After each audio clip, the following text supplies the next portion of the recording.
আমার নাস্তা chia seed বের করতে যায় দেখি চিয়া সিড শেষ। খালাম্মা যেটা দিছে ওটা ঢালি। বিসমিল্লাহ।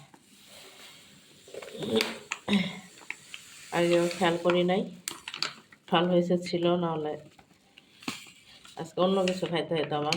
ভাত তো খাই না সকালবেলা।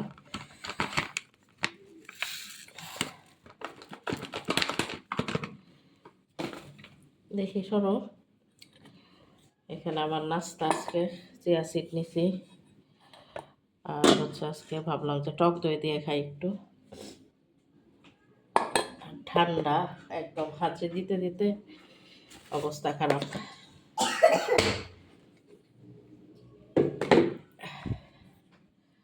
এখানে রাতের বেলা ডাল রান্না করছিলাম, ওটা চাল দিলাম সকালবেলা উঠে টমেটো দিয়ে।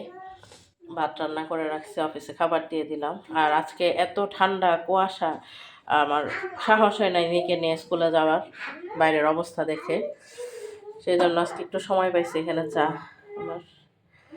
দেখি ওদেরকে খাওয়াইছি, এখন আমি নাস্তা করব।